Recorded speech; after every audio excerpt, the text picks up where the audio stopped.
In the era of science-based lifting, a lot of people are left lost and confused about the optimal frequency, volume, intensity, you name it, to train with to get the best results. And amongst all this confusion, a lot of people are left with paralysis by analysis, constantly program hopping, hoping that the next best thing will be the thing that finally changes the game for them. But really, it's not that complicated. One thing that's almost universally accepted is that the vast majority of gains comes from one set taken very close to failure. This isn't to say that doing more sets isn't necessarily going to lead to more results, but it is true that we get a point of diminishing returns, which means that every set thereafter is by definition less productive. Some research even suggests that we get about 50% of gains from this first set, and really for most people, the question in training isn't what's optimal, but it's what can they stick to consistently, because really what's optimal for them is going to be the thing that they can do consistently across the long term. And don't take this to mean that this is some half-hearted attempt at making good progress. There are plenty of examples of people who've used this methodology to build elite physiques. Think of the likes of Dorian Yates, 6 times Mr. Olympia, Mike Mentzer, often thought of the best bodybuilder to not win a Mr. Olympia, having lost to Arnold in a very politically motivated and narrow decision, or even naturals such as John Hart. It's built many, many impressive physiques when executed properly.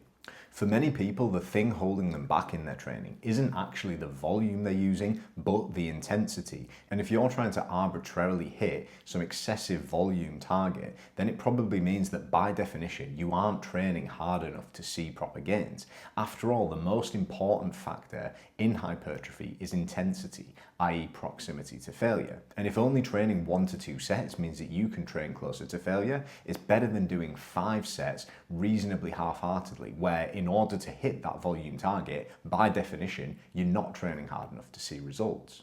The effective reps model dictates that the 5 reps before failure are the most stimulative for hypertrophy.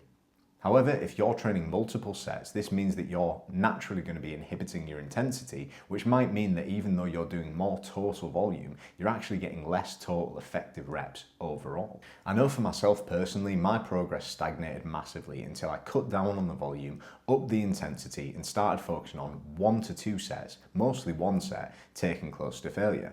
This isn't to say don't use warm-up sets, which can allow you to gain some technical proficiency and some less stimulative volume, but just use them as a way to potentiate your performance and reduce your risk of injury so that you can really commit to that last set. I wrung the neck out of this style of training until I then looked at introducing a second set as a way to potentially advance my gains. But if you can get more out of less, why not do that until the wheels fall off?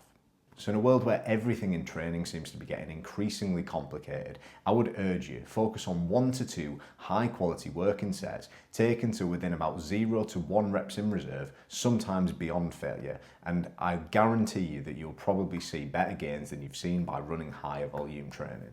Thank you for watching, and I'll see you in the next one.